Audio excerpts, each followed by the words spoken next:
Netflix is the most popular streaming platform in the world. I'm a celebrity. It has over 150 million subscribers worldwide. Holy fucking shirt! And a 71% market share. As an editor, it's a badge of honor to cut a Netflix original. Hey man, how are you? Hey, how you doing? Good to see you. Good to see you. So I was thrilled to meet up with Lawrence Jordan, ACE. This is our visual effects editor, Jose Mara. Hello. Hi Jose, how are you? How's it going? Good. This looks cool. Post Super's office. This is our music editor's spot, Andrew Silver. Nice facility. This is where our assistants are. Diana's workstation. Ralph Fleischman, our first assistant station. That's a rendering station right there. And this is my office. He opened up his bay to show us his process. The director works with me in here, basically works out of this office. Larry worked on Back to the Future and War of the Roses. As editor, he cut NYPD Blue, Jack Frost, and The Spy Next Door. I wanted to find out what it's like to work on an effects-heavy comedy. I think the most interesting thing about the project is that the star plays 7 roles. The importance of an assistant editor and how to become one. It's the gateway to becoming an editor. Always has been, yes. And finally, his process of cutting a Netflix show. They're new thinkers. You know, it's not so much the old Hollywood studio system. That's my birthday. And see, that would Yeah, but that's my birthday. Yeah, but that would only make sense if, in fact, you and I were Twins. Here, check this part out. Weird. The hug. Twins. That was not part of the original shot. Okay. But our VFX editor, Jose, figured out a way to comp that and roto it in After Effects and made that a very effective part of the scene. But this entire move was as designed on set. So that's the plate. The plate is an empty shot. Exactly. Locked off, empty shot. And it doesn't do the movement? It actually does the movement. They did the movement with the Techno Dolly, which is a computer-controlled dolly which can repeat motion. And that was really helpful to get nice moving shots with multiple takes with the same actor playing different parts. You know, it's like Marlon had to shoot Alan in the red coat on day 1 and Russell on day 2. And they would overlay the film from day 1 on day 2 on the set to see how their timing was and to make sure everything was working right. The director, Mike Titus, is really sort of very technically inclined. He knows all about all the different kinds of tools and everything. So you have to do all the plates exactly the same as the shot. That way they match up. You're about to be an uncle. Uncle Russell. That's a terrible name. Has a little ring to it. Sounds like a cheesy morning disc jockey. Frankly, this is only 2 characters in a scene, and it gets a lot more complicated from here. This has been a really fun experience for me because it's a huge visual effects film. It's the story about a man who, he and his wife are about to have their first child. So he goes out searching for his siblings and he finds that he's one of 6 tuplets. And Marlon plays all 6 roles and his mother. And I complained to Mother about a toothache. All I had was a cavity. Alan! Hey! Hey, brother! Baby. Alan! Come here. Look at this. Oh, come on, brother. Come here and give me some love. Oh, so good to meet you. How involved are you? Do you just cut the story and then you give it to your assistant to clean up all that part? Well, you know, I'll do the rough kind of comps. I will have the performances of, again, Marlon as Alan and Marlon as Russell, you know, to work the timing out and the performance out and see what I like best. But to get it to kind of like this level, where it's, you know, to the finished level, that not only went through my visual effects editor, but it also went through our visual effects supervisor and compositor. I'll give you another example. This was another interesting scene. This is our CGI bull. Open the door! What's up? Open the door! You stop knocking on the windows so vociferously. Open the door! You know, you have to use your imagination when you do something like this. I mean, that's what that looks like without the bull. Oh, wow. And that's what that looks like with the bull. As you see, they paint out all of the rigging, then they paint in the dent in the car, and that's a pretty realistic looking bull at this point. Once you get the dailies, walk us through how long it takes to get to the stage. This is what you're dealing with. You're looking at basically a blank frame. So imagine cutting a bull chase scene where you don't have anything chasing anything. So you basically have to imagine it and use your own internal rhythm as an editor. So there's the bull. He's a wooden cutout on the hill. There's a little bit of a bull that we shot practically. I used him as a stand-in. And I cut in the storyboard. Yo! Cut. But just in terms of the bull being up on the hill, sort of having a stare down, and then running after Alan and attacking the car, and then he goes around and he attacks him from the other side, you know, that all kind of had to be done in my mind. What do we do now? Press the brake. Okay, brake, pedal. Do you tend to show scenes fat?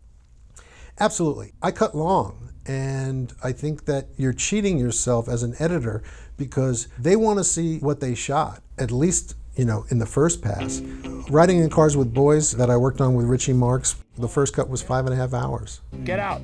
That's my dad. All we were doing was making out. You show the director what they shot. A lot of times can be a lot of improv and crazy stuff that'll never end up in the movie, but that's really not my decision to make at that point in the process.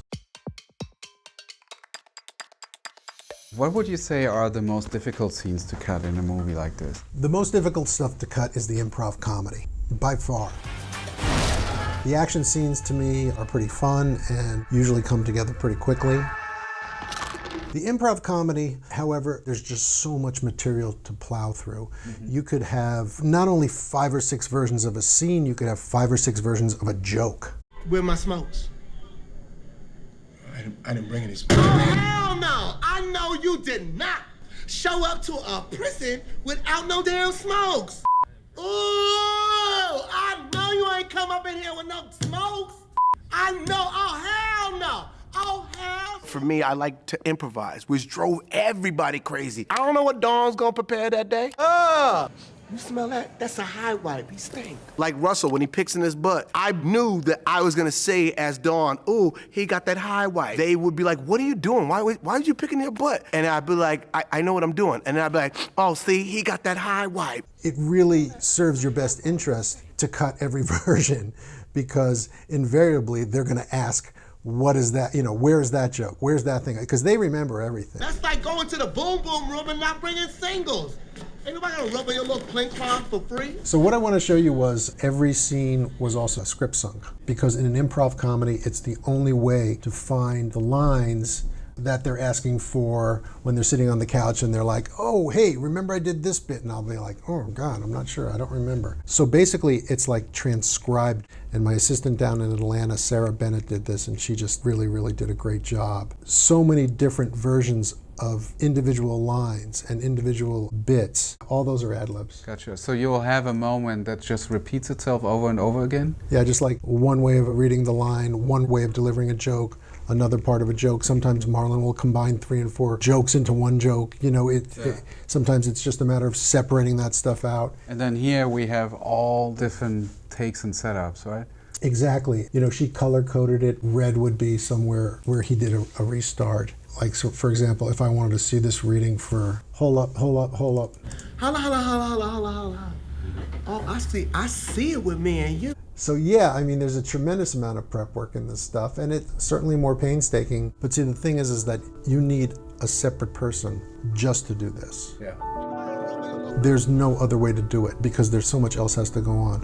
Jose was focusing on visual effects. Sarah was focusing on dailies and script sync. Yeah. We had another young woman named Jenny who was doing the marking and doing the comments. What are some of the traits that make a great assistant editor?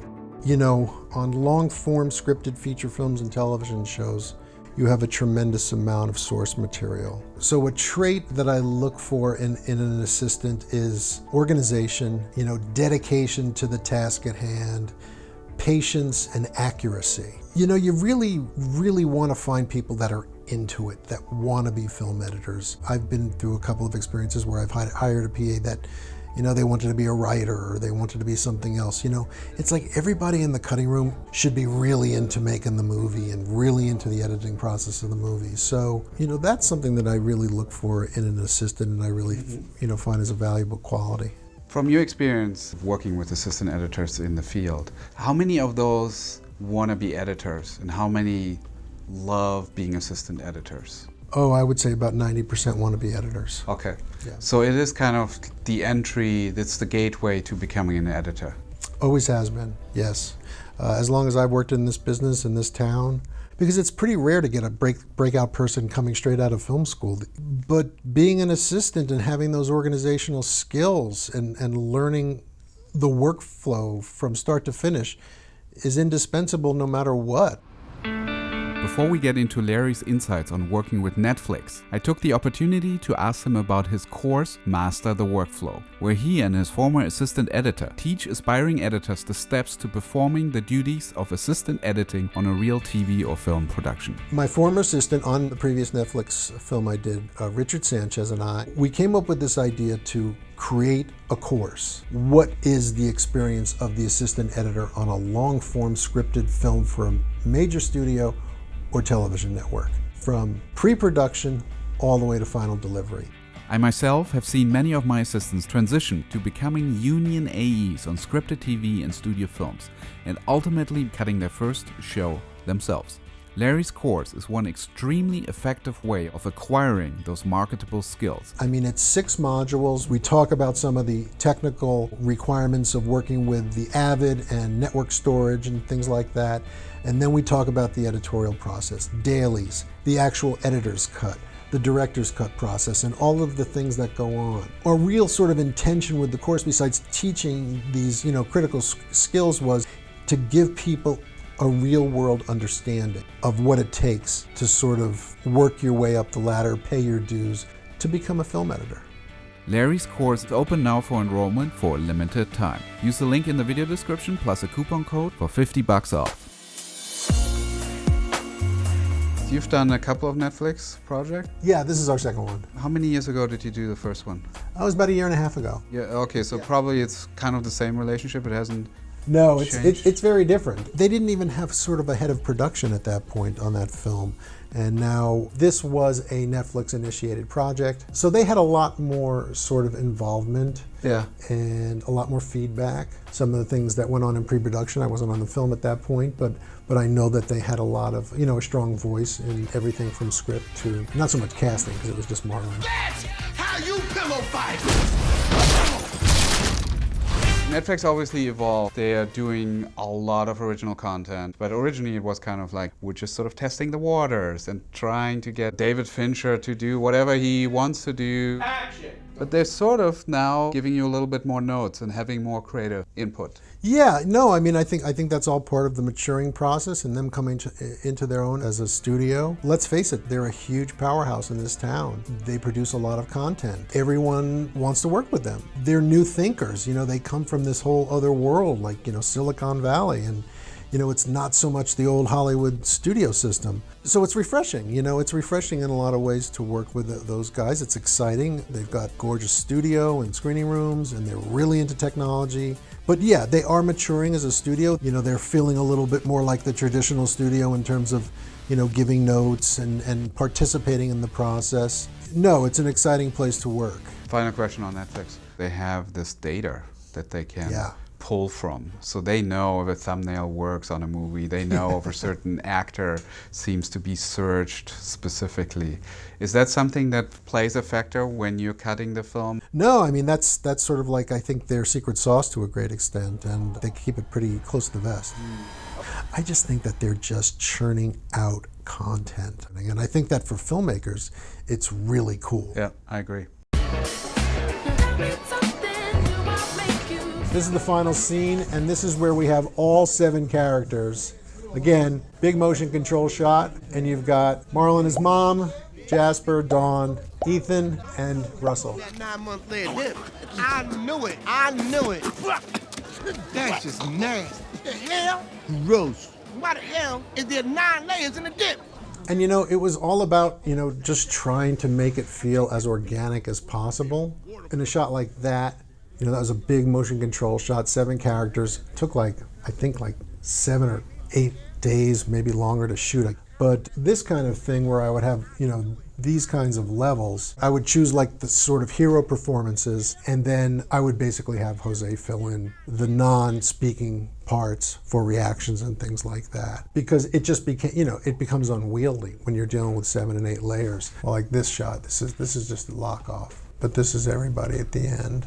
Each character was color-coded differently, just to be able to manage it all. I know maroon is Ethan, I know blue is Alan, green is Russell, pink is Dawn. Well, Larry, thank you so much for showing this, opening up your bay and timeline to us. My pleasure, man. Really enjoy your stuff. Oh, thank you. So this will be on Netflix, probably right now as you're seeing this on YouTube. If it's after August 16th, it sure as heck should be. All right. Thanks again, dude. Thanks, man. Sorry. Let's do that again. Thanks again. Let's do it one more time. Okay, I'm doing the fist. Okay, let's do it.